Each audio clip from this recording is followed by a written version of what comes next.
Hey makeup friends, today I'm going to be ranking all of my BH Cosmetics palettes, and I've got one or two, or 20, so let's just get into this.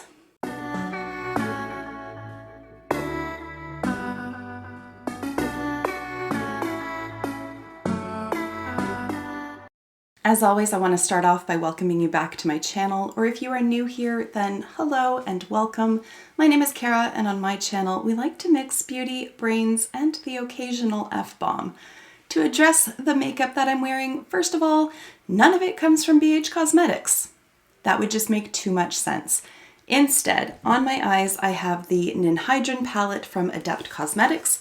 In specific, these three shades right here. So this is ACM 31, ACI 20, and ACI 21.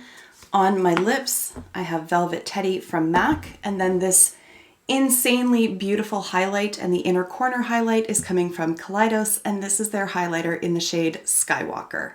All right, now it's time to move on to these palettes. Now, first of all, I do want to say I'm not going to be swatching them all out and inserting clips of that for this video. There are literally 20 palettes. That is just going to be way too much swatching. So if you are interested, I do have some of these palettes swatched on my Instagram. I have swatched some of them in previous videos, so the swatches are out there, but I'm not going to do 20 palettes in one video. I'm just not that dedicated. I apologize, but I will probably finger swatch a few select shades from at least some of these palettes.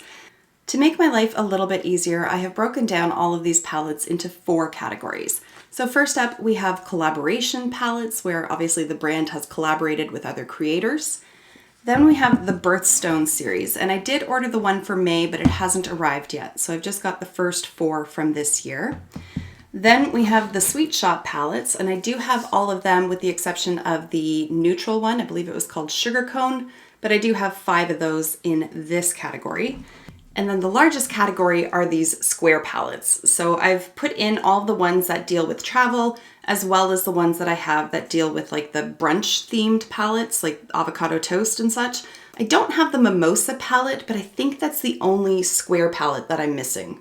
I could be wrong on that, but I'm pretty sure. Now, before we get into the actual ranking, I just want to talk about the quality of the BH palettes, because I haven't come across a palette that has been a dud for me. All of them. The mattes are beautiful. The shimmers are beautiful. I've never encountered any that I had a really hard time blending out. So when I ranked these, I did it purely based on color story with a secondary thought of how much do I reach for these palettes. Now, granted, when you have 21 from just one brand plus all the other palettes that I have, when I say what do I reach for the most, it doesn't necessarily mean that I'm constantly using this. It's just when I decide that I want to use BH, which is the palette that tends to float to the top for me. So that is how I have approached this. It's going to be different for every person. This is completely subjective. This isn't to be a definitive ranking. This isn't to say that the ones that come in last for me are terrible palettes. It's just based purely on personal preference. All right, we've got that out of the way. Let's dive into this. So I think what I'm going to do is talk about the Sweet Shop palettes first, and then the collaboration palettes, if only because these are limited edition, and I know with the Sweet Shop, some of them you can no longer get your hands on, so I don't really want to spend a lot of time on these palettes because it may ultimately just be frustrating for you if you see something you like and you can't get it. All right, with that out of the way, let's dive into the Sweet Shop. So least favorite for me from the Sweet Shop palette is this one here, Cotton Candy. And like I said, all of this is based on color selection, and I just don't tend to reach for these shades all that often. I frankly probably should not have bought this, except some of the shimmer shadows just are stunning, and that's what really drew me in. For example, this shade Sugar over here, I just think it's such a really pretty metallic purpley kind of shade. The little hint of pink in there, I just think it's really, really pretty. However, pastels overall are not my go-to. They're just, I don't know, I like the look of them on other people, but on me, I just find that it washes me out and it just doesn't, I don't know, they just don't contrast with my skin very well, or there's something about it, and I just find that pastels look a little weird on me. So while these are slightly deeper for being pastels, overall it is a very pastel theme, and I just don't get a ton of use out of this one. My second least favorite in this series is the Orange Sorbet palette. As you can guess, this is going to be the orange themed one. What I can say about it is that I like that it's really pretty simple to use. I like that you can go in with this shade and this is gonna match. You can go in with this one and this is gonna match. Or you can mix and match as you see fit. You could put all 8 shades on your eyes if you wanted, and they're all gonna go together because it's a monochromatic palette. Now, one thing I really do like about this palette, and what I like about all the palettes in this series, to be honest, is that they didn't just go with a gradient of orange. So it's not like it's just light orange, then slightly deeper, and so on and so forth. They're all very different tones. You have a nice bright tangerine orange over here, what I would consider to be like a classic orange here. This one pulls in elements of red, and then you've got more of a brownie orange over here, and the shimmers complement those matte shades. So I really do like the layout of these palettes. It's just, I don't tend to reach for orange all that often. Don't dislike it, I just don't use it all that much. Next up is Pistachio, and this is the green palette. And I frankly think this is beautiful. I do love green eyeshadows. I love green, to be honest. And again, you see that they have different types of colors. This one has almost like a bluish base to it. And again, the shimmers kind of match up with those mattes, which again, makes it a very easy palette to use. Frankly, I don't know why they wouldn't make this a permanent part of their line. These palettes are beautiful. Absolutely should have been a permanent part, but here we are. So again, this is one that I actually really do like. It's just that I like the other two a little bit more. The top 2 in this category for me were kind of difficult to choose because I love both of them. However, I sat down to rank, and rank I shall do. So second place goes to Bubblegum, the blue themed palette. There she is. And again, I love the mix of shades in here and the mix of tones in here. And while they are all blue, you definitely have a distinction even between these 2 deeper blues. You've got almost like a cobalt and then the sky blue, and it just works so well all together. Like, you really can't mess this palette up. And I think it's absolutely stunning. These shimmers in particular are just gorgeous, but even with these really deep matte shades, like, they are so pigmented, and yet they do blend out so nicely. So even though it's as dark as it is, they're not frustrating to work with in any way. So that takes us to number 1, which is Cherry on Top, appropriately enough. And this is the red palette. And the reason why the red palette beat out the blue, even though I love blue as much as I do, is because of how flattering this is on me. I have quite a bit of green in my eyes, and when I put a red eyeshadow on, oh my goodness, my eyes just like bing! It just does amazing things for them. And so I just really love how my eyes look when I wear this palette.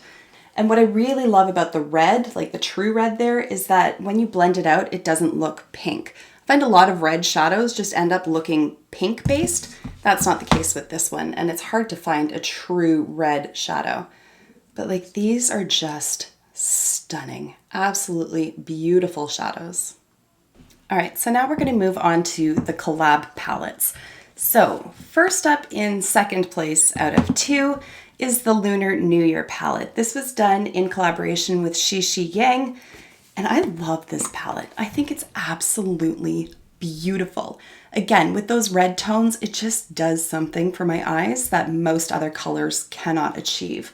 And that this one has some really fun pops in it as well. Now, there are pressed glitters in there, but they're not the gritty, typical pressed glitter that you think of. They're actually very smooth and very easy to work with. This one's gorgeous. It's got this beautiful pinky green duochrome shift to it. It's gorgeous. But then you also have like really fun pops, like the lime shade in here and the gold. I mean, gold and red is just a classic mix to begin with. And I just love that there are some neutral options in there, some really deep tones, but also really nice and bright and fun. I find that this is a palette that, although it looks at first glance to be a bit more on the grungy, deeper side, there are these more bright shades over here, which makes it wearable all throughout the year. I love this palette, but I love the other one just a little bit more. The other palette is the BFF palette, and this one is still available on the website. I'm not sure about Lunar New Year, but BFF was the last time I checked. This was done in collaboration with Alondra and Elsie. I'm honestly not familiar with them, and while I probably should have gone and at least checked out some of their content, I didn't. But regardless, that doesn't take away from how beautiful this palette is. So you've got this gorgeous mix of neutrals in here with some really fun blues.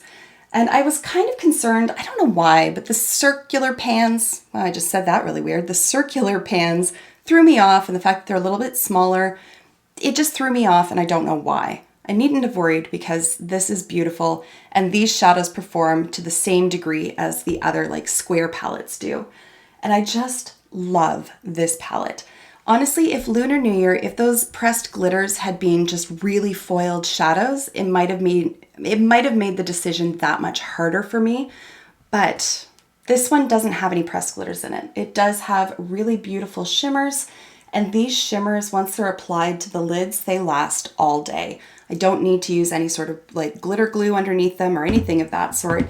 And yet, as well as they look in the morning, that's how they look at night. And they are like buttery smooth. They're absolutely beautiful. I love the mix of shades in here. I love that there are warm tones and more neutrals. I love the inclusion of the blue. It just makes it a very versatile yet user-friendly and approachable palette. There's color in there, but in my opinion, these are all like quote unquote work appropriate kind of colors. So I can still have fun with this, but wear it to court and not feel like I'm standing out. All right, now we are going to move on to the birthstone palettes. So coming in last place for me is the birthstone for January Garnet. Now, first of all, with these palettes, they are 7-pan palettes. And at first I did not like that they're asymmetrical. And then I figured out that this large pan here represents the birthstone for that month. So it kind of makes sense in that way, but just aesthetically, I don't really like the layout of these palettes, but anyways, I can move past it. I like the idea of a 7-pan palette. I like smaller palettes, but regardless, that's just my like brain wanting symmetry. This palette though, I don't know. It's definitely not my favorite, hence it's coming in last place. It's not garnet enough for me, you know what I mean? Like even this garnet shade I find is just very strongly pink based. Of course it looks red on the viewfinder, but it's just not as red as I had hoped for it to be. Here, I'll show you. Hopefully it shows up. Yeah, I mean, in person it's very, very pink. Yeah, there you go, there. If I just hold my arm at a really weird angle, you can see it, there. It just, when I think garnet, I think like a deep, rich red. Maybe I'm confusing it with ruby? Possibly. I'll own that if I am. But I don't think garnet is pink. I don't know, but this just wasn't what I was expecting. So whether I'm right or wrong, regardless, it wasn't what I was expecting. And then it has this like pressed glitter that's black with like little silver specks in it, and the browns, like it's not the most cohesive color story in my opinion. Now these shadows do perform nicely. Again, like the mattes blend out really well and they're very pigmented. So I have no complaints from that angle, but as a palette and as a unit of shades, it's not inspiring to me. We'll put it that way. I don't know, like the black shimmer shadow with the dark brown mattes, like I just don't know what to do with it. And so I just don't do anything with it, basically, is the short and long of it. So there's garnet. So next for me in that category then is aquamarine from March. And I do think that this is very pretty. So from here on out, the palettes that I'm talking about in this category, I actually like them all. It's just a matter of that little bit of nuance between them. So I do think that this is very pretty. At first I thought that the inclusion of the neutrals was a bit of a weird choice, but frankly it works and they complement each other really well. So this is a palette that I really don't have any complaints about. The complaint that I do have with this though is the marketing choice on BH Cosmetics' part. The pressed glitter that's in here called Jet Setter, while it's absolutely beautiful, when they did their promo pictures, they made it look straight up turquoise. And while, like, as you can see me moving it, you can see little hints of blue. It definitely has a blue shift to it. It's not a turquoise shade. Like, it's very much almost opalescent. It's more green gold than it is anything else. So I don't like when brands do that, because I'm like, you understand that you put that picture out and then when people buy it and it doesn't look like the picture, they're gonna know that it's the picture's fault, not the palette. So I don't know, I just don't understand why brands do that. If you want to market it as a turquoise pressed glitter, then put a turquoise pressed glitter in there. You're fully in control of that. So I just don't understand that choice, but regardless, I think it's absolutely beautiful. I just wish that they had stood behind their own product enough to just show it as it is. That's all I'm saying. Second place goes to Amethyst, and this one I think is the most cohesive of all of these palettes. The mattes all really play into the theme. I mean, there is a peachy shade, but basically it blends out, and on my skin tone at any rate, you really don't see it all that much. But rather than including browns, they've gone with different varieties of purples, and I like that. The pressed glitter as well is very pretty in this palette. Like, it's almost like a rose gold kind of shade, which again, I think works really well as a contrast to the other shades that are in here. And even this shimmer shadow up here called Rebel has strong purple undertones to it. It's kind of a little bit of a shift to it, but while it looks blue in the pan, it does translate into having a bit of a purple shift to it. And I think it's really, really pretty. And then of course the shade Amethyst in and of itself, where Garnet left me wanting more because I just didn't think it really represented the shade, this one most definitely does, and I think it's absolutely stunning. Now, if I'm being honest, I'm pretty sure that Emerald has the best color story so far in all of these birthstone palettes, and I'm very excited for mine to arrive. Unfortunately, it hasn't yet. So for now, of the ones that I have, in first place is Diamond from April. I really wasn't sure what they were going to do with it, but frankly, I think they did a really good job. Now, this isn't a palette that I'm going to reach for over and over again. I very rarely rock, a full-on silver or black smoky eye. But when I do want one, this is the palette I'm going to be reaching for because it's absolutely stunning. These warm-toned mattes are absolutely perfect to complement these other shades and make it so that it's not so harsh against the skin. It just adds a little bit of balance to warm up the other tones so that it's not just too harsh. I don't know how else to say that. But again, these metallic shades like this again, it's a pressed glitter, but you wouldn't really know it just from looking at it. Like when I think pressed glitters, even from just a few years ago, when you picked them up, like there was more of that gelatinous crap in it than there was actual glitter particles. And it was just very sparse along the eyes and didn't lay down nicely. These are not like that whatsoever. Like, it's like liquid metal on the skin. Like, it's absolutely beautiful. And then the actual shade Diamond itself is just a really pretty, icy with a hint of silver shimmer shadow. And again, I just think that they nailed it. I'm excited to see what they do with June. That's my birth month. It's Pearl. Pearl, in my opinion, is like the most boring of the gems out there, but I'm curious to see what they do with it because I really had no conception what they were going to do with Diamond, and I'm really, really happy with this.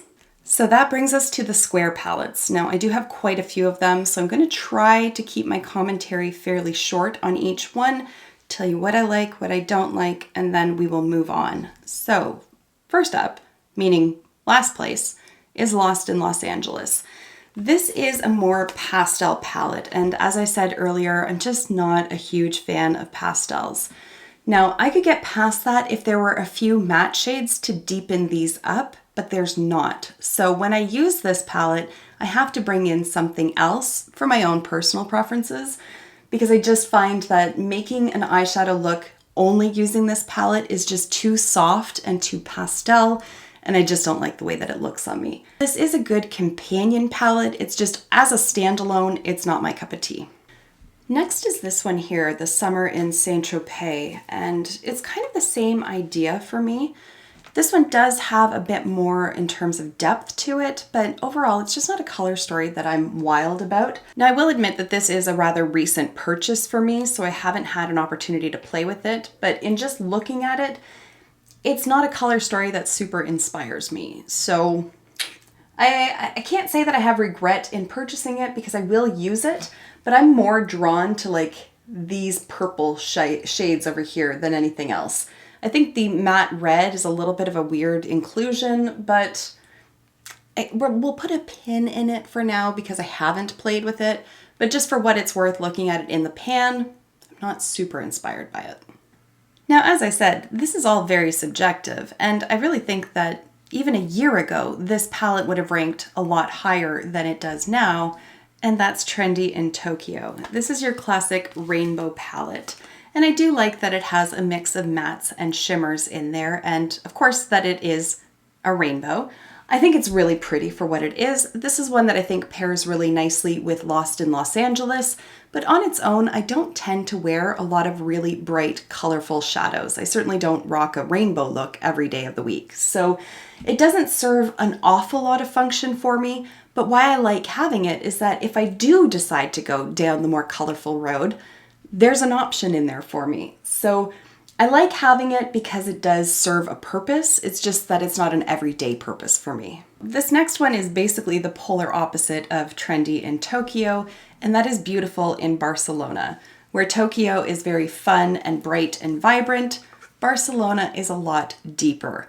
So this one here, the reason it's ranking so low, while there are certain shades in here that I really like, it's just almost too deep for me. And I think because it is so deep, it just makes it that much more difficult for me to avoid overly dramatic looks because things get so dark and smoky so quickly with this palette. Of course, there are some lighter options in here, but the vast majority of it is very deep. So while it does serve a purpose, especially at this time of year, this isn't the kind of color story that I'm gravitating towards. So I think I'm going to have a bigger appreciation for this in fall and winter, but certainly not in spring and summer. Next up is Smitten in Switzerland, and I think this might have been one of the very first of these palettes that I got. Blueberry Muffin was definitely the first, but I think this quickly followed it. And I really do like the color story in here, and I like that it's a bit of a mixed bag, but still all plays nicely together. You've got your nice warm orange here, which looks like it's going to stand out, but when it's paired with these more olive tones, chef's kiss. They're absolutely beautiful together. And then I like that you have more of a purple/berry kind of option, and that the more neutral shades work well with everything else. I find that this one is a little bit more shimmer heavy than some of the other palettes, but I don't really mind that because I love me a good shimmer. And because each shimmer is a different color, I think that also really adds to the versatility of this palette. Now, next up is Avocado Toast, and this reminds me of Smitten in Switzerland, but it's definitely leaning into that green theme. So let's take a look. So there you can see, I really hate this holographic packaging because it just makes it so difficult to actually see the colors of the shadows. But you definitely have a more structured theme in here than what you have in Smitten in Switzerland. But that's not to say it's a monochromatic palette. There is still versatility with these shades. You've got some nice blending shades here, and I like that they're quite different from each other and they didn't just stick with like a cream kind of color. And then you have different selections of greens. And even this one here, it looks black in the pan, but it's just like a really, really deep, rich forest green. Again, I also really like that the shimmers are all different from each other and there's really no overlap there. I think they have a really nice selection of shades in this palette, and this is one that does definitely inspire me when I look at it because there's so many different ways to pair those shades up without it becoming boring. But there's just a few of them swatched out on the back of my hand. They've nailed their shimmer formula. Like, it's beautiful. And again, those last all day on the lid. We've got 4 left, and in 4th place is Love in London. And this is a very neutral palette, and yet, again, it's not boring. There's enough of a mix in there that you can lean into the more brown side of things, the more blue side, and even some more reddish kind of tones down here. And again, these are the kind of shades that just all work with each other. So you don't have to spend a ton of time thinking about what you're going to pair up because you really can't mess it up. Nothing is going to look jarring against each other. And I think that it's just a really nice, easy to use palette. And while Beautiful in Barcelona can be a little bit too deep for me, this one is not. You can certainly achieve that with these deeper tones over here, but I think overall it's a much lighter palette and therefore it's a little bit more easy on a day-to-day basis. Now I have to admit that I'm kind of surprised this next palette didn't take first place for me, and yet when I sat down and really looked at them and really thought about them, it didn't make the top cut for me, but that's not to say I don't love it. And that is Blueberry Muffin, coming in 3rd place. Now I have talked this one to death. I really, really like this color story. I just think it's a really well-balanced palette. While it is predominantly blue, I think it's so much more than just being a blue palette. You've got some nice warm tones up here, you've got a cool gray over here, and even the different selection of the blue shadows that they've included I think are really intelligently selected. There's nothing that runs the risk of being too powdery on the eyes. There's nothing that's, going to make you think of Mimi from whatever that show was. What the hell was that show? Was it just called The Drew Carey Show? God, I'm old. I don't remember. Regardless, again, the inclusion of the shimmer shadows in here, they've made really great selections with those as well. And this one over here, which looks like a matte black, actually has really tiny little specks of glitter in it. So it just adds a little bit extra dimension on the lids without being a pressed glitter. It's much easier to use than what a pressed glitter would be. So that brings us to the top two, and it was really difficult figuring out which one was going to come out ahead. But again, I sat down to rank, and rank I shall do. So second place goes to Hangin' in Hawaii. This is a beautiful, beautiful palette. And again, this could be one of those palettes that some people think is very boring, and that's completely valid. It is a very neutral palette. You're not seeing any neons or really bright pops of color, anything of that sort. And yet I don't find personally that this palette is boring. You've got more like coral kind of shades up here. You've got a pink over here. You've got some nice brown tones that really do match up well with those other shades that are in there. And again, there are some really pretty shimmers, but not too many of them. And this shade up here is just so beautiful. It's like a super foiled metallic, not quite rose gold. I don't really know how to describe that shade, but I think it's just stunning. And it really does become like the star of the show when you put that all over the lid. So this is just one of those palettes that freaking love. I think it's perfect for spring and summer because it has that warmth to it, and yet it's not so springy looking that it looks weird in winter. I do think you could wear this all year round, but at this time of year, this is definitely a go-to kind of color story for me. So of course, that brings us to the number one spot. And I do want to give a little bit of background on this one because I think this is probably the most underrated of the BH palettes. So the one that I'm talking about is Chillin' in Chicago, and I am going to show it in a moment, but let me just first of all bring a picture up. This is taken from the BH website. This palette looks like 16 shades of brown. It looks boring, it looks dull, it just doesn't look inspiring at all. And so I resisted buying it for several months. And frankly, I shouldn't even say resisted because I just didn't really have much interest. And then curiosity and this sense of completion took over, and I wanted to have it because I had all the other ones, so why the hell not? And it went on sale, so there we have it. I added it, I got it, I opened it up, and my butt fell off. I needed a warning. Hold on to your butt. When you don't have the warning, your butt falls off. So let's take a look at this thing. There she is in all of her glory. So again, on the website, it looks like nothing but brown, and yet in person, there is so much more nuance to this than what I expected. So first of all, you have this gorgeous orange shade over here. And then this one did come a little bit shattered, but I was able to press it back in. And again, it's got this like beautiful gold undertone. And I will show them in just a second. I'm just trying to build suspense. Just calm down. It's okay. And then you have like all of these warm options. So these beautiful pink mattes and red toned browns. And then you do have a true like dark matte brown up here, which works really well to ground everything else and deepen up the shadows. And then you have this beautiful gold shimmer over here as well. Honestly, it's a beautiful, beautiful palette. If you like neutral shadows, I highly recommend this one. So there are the swatches there. And I mean, this shade just knocks my socks off.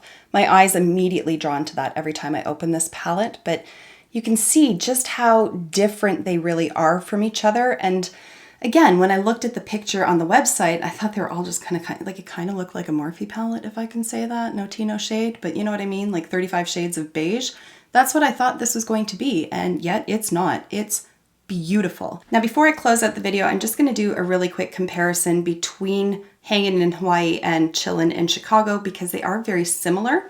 So I'm just going to bring them up side by side. This one is Chicago, this is Hawaii. There are definitely differences between them. I don't think that they're significant enough that you really need both palettes, but this one is a bit more on that pinky coral kind of side, whereas this one has a little bit more of the orange and the brown going on. So, you know, if you are only interested in getting one of these palettes, you kind of have to think about what you prefer for yourself. Are you more drawn towards the pink side of things, or do you like the more traditionally neutral shadows, and then go from there? So I don't think you'd be like disappointed with either, but I did want to put them up side by side because they are so similar. Now, because I know if I was the one watching this video, I would be asking like, yeah, but what's your actual favorite palette? I have taken the 4 winners from each category and I have ranked them as well. So coming in 4th place for me would be this one here, Cherry on Top. And the only reason why I've ranked it so low is simply because it's not super versatile. So while I love how my eyes look wearing it, it's not a palette that I reach for over and over again because it is, I don't want to say a one-trick pony, but a one-color pony. 3rd place goes to Diamond. Again, it would probably rank a little bit higher if I had more use for this kind of palette, but I don't tend to go super ultra glam very often. But like I said, when I do, this is going to be my go-to. I think it's absolutely beautiful for what it is. It's just that I don't get a ton of use out of it.